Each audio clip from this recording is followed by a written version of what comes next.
আমার এক বন্ধু অনেকদিন ধরে আমাকে আহমদিয়া মুসলিম সম্প্রদায়ে যোগ দিতে উৎসাহিত করছে। কিন্তু আহমদিয়া মুসলিম কি বা কারা বিষয়টি আমি পুরোপুরি বুঝি না। আপনার কাছ থেকে এই সম্প্রদায় সম্পর্কে জানতে চাই। প্রিয় দর্শক, খুবই দরকারি একটি প্রশ্ন আপনি করেছেন। আহমদিয়া মুসলিম বলতে আমাদের সমাজ যাদেরকে বোঝানো হয় তারা মূলত কাদিয়ানি। ভারতের গুরুদাসপুর জেলার কাদিয়ান নামক গ্রামে এক লোক জন্মগ্রহণ করেছেন যার নাম ছিল গোলাম আহমদ। ইংরেজদের খুব অনুগত ছিলেন এবং ইংরেজ শাসন আমলে তিনি এবং তার পরিবারের লোকজন, তার বংশের লোকজন ইংরেজদের খুবই অনুগত এবং সেবাদার ছিলেন। এটি তার বক্তব্যে, তার বিভিন্ন বই পুস্তকে কিন্তু লেখা আছে। তার রুহানি খাজাইন এবং আরো বিভিন্ন বইয়ে তিনি স্পষ্ট করে লিখেছেন এবং দাবি করেছেন যে নাউজুবিল্লাহ, তিনি বলেছেন যে খোদা তাআলা কাদিয়ান নামক জায়গায় তার রাসূল প্রেরণ করেছেন। অর্থাৎ তিনি নিজেকে ইঙ্গিত করছেন যে তিনি আল্লাহর রাসূল, নাউজুবিল্লাহ, এবং কাদিয়ান নামক জায়গা নাকি ভারতের গুরুদাসপুর জেলাতে নাকি নবী হিসাবে তিনি এসেছেন। এছাড়াও আরো স্পষ্ট করে তার বিভিন্ন বই পুস্তকে তিনি কখনো নিজেকে নবী, কখনো রাসূল, কখনো মাসিহে মাউদ বা প্রতিষ্ঠিত মাসিহ হিসাবে উল্লেখ করেছেন।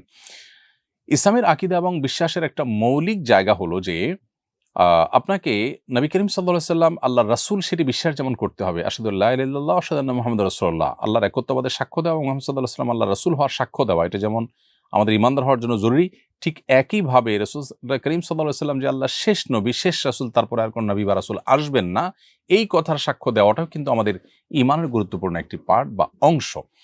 ফলে আপনি যদি নবী সাল্লাল্লাহু আলাইহি সাল্লামকে আল্লাহর রাসূল হিসেবে স্বীকার করেন কিন্তু তাকে শেষ নবী বা রাসূল হিসেবে স্বীকার না করেন, তারপরে অন্য কোনো ব্যক্তিকে রাসূল বা নবী হিসেবে মনে করেন, তাহলে সারা বিশ্বের সমস্ত উলামায়ে কেরামের ঐক্যমতে আপনি অমুসলিম হবেন। এই তথাকথিত আহমদিয়া মুসলিম সম্প্রদায় বা মুসলিম জামাতের যে লোকজন আছেন তারা মূলত কাদিয়ানী ধর্মের অনুসারী এবং তারা প্রত্যেকেই কাফের এবং ইসলামের গণ্ডি থেকে খারিজ হয়েছেন। তারা সাধারণ কাফের নন, বরং তারা জিন্দিক টাইপের কাফের। জিন্দিক বলা হয় সেই কাফেরকে, যে কাফের নিজে মুসলিম হিসাবে মানুষের কাছে জাহির করেন, অথচ তিনি বিভিন্ন রকমের কুফরি বিশ্বাস ধারণ করেন, লালন করেন, মানুষকে প্রতারণা করেন। এটা হলো অনেকটা নকলের মতো। আপনার কাছে টাকা নেই, দোকানদারের কাছে গিয়ে আপনি বলেছেন অনুনয় করে আপনার ক্ষুধা লেগেছে, হয়তো আপনাকে কিছু খাবার দিতেও পারে দোকানদার। কিন্তু আপনি নকল টাকা যদি দেন তাহলে আপনাকে খাবার দেওয়ার পরিবর্তে জেলে পাঠানো হবে। ঠিক একইভাবে আ আমাদের এই সমাজে বিভিন্ন ধর্মের মানুষ বসবাস করে, সেটি করতেই পারে। কিন্তু কেউ যদি মুসলমান নাম ধারণ করে অথচ সেই মুসলমানদের মৌলিক বিশ্বাস এটি ধারণ করে না, তাহলে সেক্ষেত্রে সে কখনো মুসলমান না, এটা বরং সে প্রতারণা করছে এর মাধ্যমে।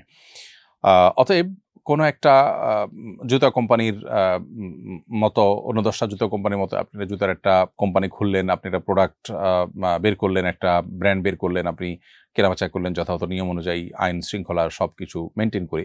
এটাকে আপনার কেউ ইলিগাল বলবে না। কিন্তু আপনি যদি কোনো প্রতিষ্ঠিত কোম্পানির ব্র্যান্ডের নকল বের করেন, তাহলে সেক্ষেত্রে আপনাকে অপরাধী হিসেবে ধরা হবে। আ আপনি মুসলমানদের মৌলিক বিশ্বাস যেটি, সেরকম বিশ্বাসকে বিশ্বাস করবেন না, সেরকম বিশ্বাসে বিশ্বাসী হবেন না। আবার নিজেকে মুসলিম দাবি করবে, এটা সুস্পষ্ট প্রতারণা, যেটা এই কাদিয়ানীরা করছে। দুর্ভাগ্যজনকভাবে একই কাজ আমাদের দেশে খ্রিস্টান মিশনারিরাও করছে। তারা নিজেদেরকে নাম দেয় ঈসাই মুসলিম। খ্রিস্টান না বলে মুসলমানদেরকে বিভ্রান্ত করবার জন্য বলে যে আমরা ঈসাই মুসলিম, মুসলিমই তো আমরা। ঈসা ইসলামের প্রতি যা শ্রদ্ধা করি, আপনি মুসলমানের সাথে এমনি শ্রদ্ধা করেন। তো এই কথা বলে তারা মানুষকে খ্রিস্টান বানায়, আর এরা মানুষকে কাদিয়ানী বানাচ্ছে এবং গোটা বিশ্বের অনেক মুসলিম দেশেই তাদেরকে কাফির হিসেবে সরকারিভাবে ঘোষণা করা হয়েছে। আমাদের দেশে তাদেরকে সরকারিভাবে কাফের ঘোষণা করার দাবি দীর্ঘদিন থেকে উলামায়ে কেরাম করে আসছেন। দুর্ভাগ্যজনকভাবে তাদের সে দাবিকে এখনো পর্যন্ত পূরণ করা হয়নি। আমরা আশা করব সেই দাবি পূরণ করা হবে এবং আপনাকে আল্লাহ তাআলা হেফাজত করুন এদের এই আ কবল থেকে। মুহাম্মদ সাল্লাল্লাহু আলাইহি সাল্লামের পরে আর কোন নবী রাসূল আসবেন। আল্লাহ তাআলা বলেছেন, মা কানা মুহাম্মাদুন আবা আহাদিম মির রিজালিকুম ওয়ালাকিন রাসূলুল্লাহি ওয়া খাতামান নাবিয়্যিন। আল্লাহ তাআলা এখানে নবী সাল্লাল্লাহু আলাইহি সাল্লামকে সব নবীদের শেষ নবী হিসাবে সুস্পষ্টভাবে উল্লেখ করেছেন। খাতাম বা খাতিম দুই ভাবে পড়া যায়। দুইটার অর্থই খোলাসা দাঁড়ায় হলো নবী সাল্লাল্লাহু আলাইহি সাল্লাম শেষ নবী এবং শেষ রাসূল। নবী সাল্লাল্লাহু আলাইহি সাল্লাম এটার আরো স্পষ্ট ব্যাখ্যা করেছেন যে লা নাবিয়্যা বাদি, আমার পরে আর কোন নবী আসবে না। স্পষ্ট বলেছেন। নবী সাল্লাল্লাহু আলাইহি সাল্লামের সময় ইয়ামানি এক ব্যক্তি আসওয়াদ আনাসি, যে নিজেকে নবী দাবি করেছিলেন, নবী সাল্লাল্লাহু আলাইহি সাল্লাম তার বিরুদ্ধে যুদ্ধের ঘোষণা দিয়েছেন, মুসলমানদেরকে নির্দেশ দিয়েছেন, পরবর্তীতে তাকে তার স্ত্রী হত্যা করে। এবং একইভাবে নবী সাল্লাল্লাহু আলাইহি সাল্লামের বিদায়ের পর মুসাইলামা আল কাজ্জাব নামে এক ব্যক্তি নিজেকে নবী দাবি করে এবং ভয়ঙ্কর ফিতনা যখন সমাজের মধ্যে ছড়ায়, তখন খলিফা আবু বকর সিদ্দিক রাদিয়াল্লাহু তাআলার শাসন আমলে সিনিয়র অনেক সাহাবায়ে কেরামের মাধ্যমে তাদের সাথে পরামর্শ করে তার বিরুদ্ধে যুদ্ধের ঘোষণা দেয়া এবং সে ৪০,০০০ মানুষই মুসলমানদের বিরুদ্ধে যুদ্ধ করতে উদ্যত এবং পরবর্তীতে তাকেও কিন্তু বধ করা হয়। এখান থেকে বোঝা যায় স্বয়ং নবী সাল্লাল্লাহু আলাইহি সাল্লাম এবং সাহাবায়ে কেরামের সময় পর্যন্ত মিথ্যা নবুয়তের দাবিদারদের বিরুদ্ধে তারা লড়াই করেছেন।